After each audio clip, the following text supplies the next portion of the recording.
अस्सलाम वालेकुम दोस्तों। मैं आपको अपने चैनल पर खुशामदीद कहता हूँ। मेरे चैनल का नाम है नवाब खियाज़ी, NAWABKIAZAI। और हम आज शुरू करने जा रहे हैं पार्ट्स ऑफ स्पीच की एक और किस्म, और वो है कंजंक्शंस। अभी देखें यहाँ कंजंक्शंस पार्ट 1, यानी कि आज कंजंक्शंस की पहली सबक है, पहली वीडियो है। अच्छा, अब हम देखिए ये कंजंक्शंस क्या होते हैं। कंजंक्शंस वो वर्ड्स होते हैं या वो पार्ट ऑफ स्पीच होते हैं जो एक वर्ड को दूसरे वर्ड से मिलाते हैं, एक फ्रेज को दूसरे फ्रेज से मिलाते हैं, एक क्लास को दूसरे क्लास से मिलाते हैं। सही है। अच्छा, वर्ड तो खैर समझ में आ गया होगा।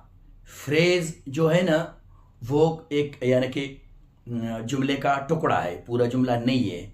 सही है, तो उसे फ्रेज कहा जाता है। मिसाल के तौर पर मैं बोलूं in my pocket, outside the building, outside the classroom, inside the classroom, across the river, across the road. तो इस तरह के बहुत सारे जुमले, ये क्या होते हैं? ये फ्रेज होते हैं। पूरे जुमले नहीं होते हैं, ये जुमले के टुकड़े होते हैं। सही है। और इनकी यानी कि एक निशानी में आपको बता दूं, वो ये है कि ये अमूमन, हमेशा नहीं, अमूमन अक्सर इनका सब्जेक्ट एक ही होता है। यानी कि जो फाइल है वो एक ही है, जो मुख्तलिफ यानी कि मुख्तलिफ एक्शंस करता रहता है। सही। यानी कि ये फ्रेजेस जो है ना एक ही सब्जेक्ट से जुड़े होते हैं, एक ही सब्जेक्ट के बारे में होते हैं। सही है, तो ये इनकी निशानी है। अमूमन, हमेशा नहीं। सही है, हमेशा, क्योंकि ये इंग्लिश है, इसमें एक्सेप्शंस होते रहते हैं। सही है, इंग्लिश में। तो मैं अमूमियत की बात कर रहा हूँ, अक्सरियत की बात कर रहा हूँ। सही है, तो ये ज़हन में रख ले। अच्छा, क्लास क्या होते हैं? क्लास यानी कि सिंपली बोले सेंटेंसेस होते हैं, जुमले होते हैं। क्लास जो है ना वो ज़्यादातर यानी कि टीचिंग लाइन में इस्तेमाल होती है, टीचर्स बेहतर जानते हैं। सही है, और इसको इस्तेमाल ज़्यादा करते भी टीचर्स हैं। सही है। क्लास, क्लास मतलब एक जुमला, सेंटेंस। सही है। तो अब देखते हैं पहला example, everyone should read and right. तो यहां आप देखें, यहां रीड एंड राइट के बीच में आ गया है ये कंजंक्शन। सही है। तो यहां ये दो वर्ड्स को मिलाता है, और ये दो क्या है? रीड एंड राइट, ये वर्ब्स है। अच्छा, सिर्फ ये दो वर्ड्स को नहीं मिलाता, ये वर्ड्स यानी कि जो मैं बता रहा हूं दो वर्ड्स को मिलाता है।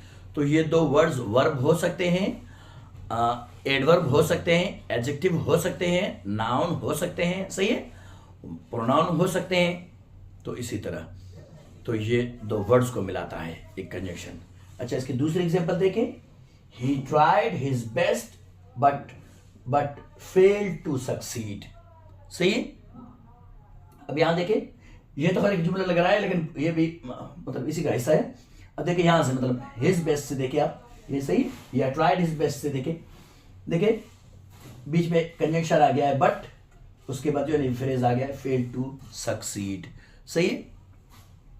He tried his best but fail to succeed, ये हो गया दो फ्रेज को मिलाना।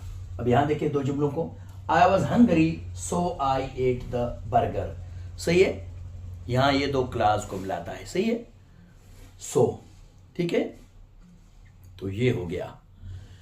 अच्छा, एक और बात मैं आपको बता दूं यहां, वो ये है कि इनमें यानी कि आपके जुमलों में पंक्चुएशंस का बड़ा रोल होता है, यानी कि बड़ी किरदार होती है। सही। पंक्चुएशंस का, पंक्चुएशंस क्या होते हैं? यानी कि फुल स्टॉप है, कामा है, अपोस्ट्राफी है, कॉलन है, सेमी कॉलन है, और बहुत सारे हाइफंस ऐसे, ये सारे। सही है, इनको पंक्चुएशन कहा जाता है।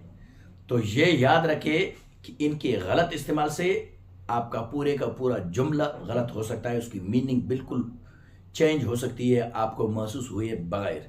सही है, यानी कि आप जो पैगाम देना चाह रहे हैं अपनी लिखाई के जरिए, हाँ बोलने में तो खैर समझ में आती है, लिखाई के जरिए जो आप कहना चाह रहे हैं, जो मैसेज देना चाह रहे हैं, वो दूसरों की गलत समझ में आ जाएगा, दूसरे उसको गलत समझ बैठेंगे। तो गलती उनकी नहीं होगी, गलती आपकी होगी कि आपने जो है ना पंक्चुएशन गलत लगा लिया है। सही, ये याद रहे। पंक्चुएशन की पंक्चुएशन की बहुत बड़ी यानी कि रोल है राइटिंग में, सही है, लिखाई में। तो कोशिश करें यानी कि पंक्चुएशन की गलती से बचें ताकि आपके जुमले ठीक हो सके, करेक्ट हो सके।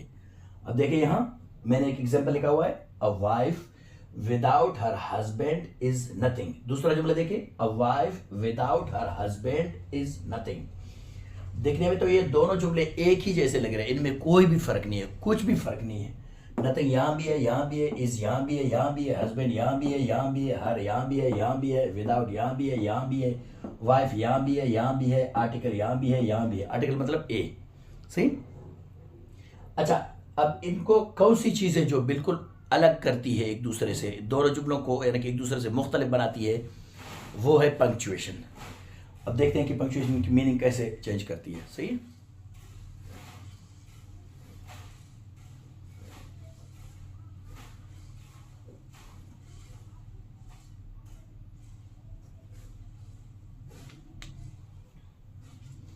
अब देखें, a wife without her husband is nothing, सही है। तो यहां इस जुमले का मतलब है एक बीवी अपने शौहर के बगैर कुछ भी नहीं है। शौहर के बगैर बीवी की जिंदगी अधूरी है, यानी कि बेमजा है, फीकी है, फीका है, कुछ भी है, यानी कि बोलो, सही। अच्छा, दूसरा जुमला देखिए, a wife without her husband is nothing. एक बीवी और उसके बगैर शौहर कुछ भी नहीं है, यानी कि बीवी के बगैर शौहर की जिंदगी अधूरी है। समझ में आ रहा है मेरी बात? तो ये फर्क है इनमें यहां लिखा हुआ है शौहर के बगैर बीवी कुछ भी नहीं है, यहां लिखा हुआ है बीवी के बगैर शौहर कुछ भी नहीं है, ये इनमें फर्क है, सही है। तो ये याद रहे। अच्छा, उसके बाद यहां मैंने एक उर्दू का एग्जाम्पल लिखा है।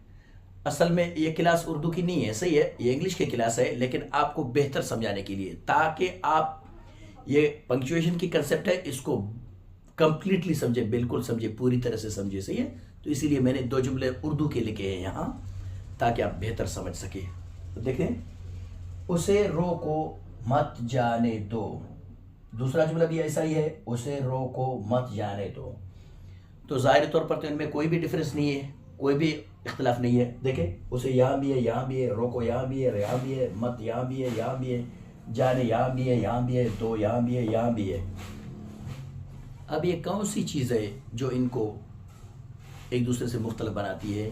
वो है पंक्चुएशन। चलिए पंक्चुएशन का इस्तेमाल करके देखते हैं।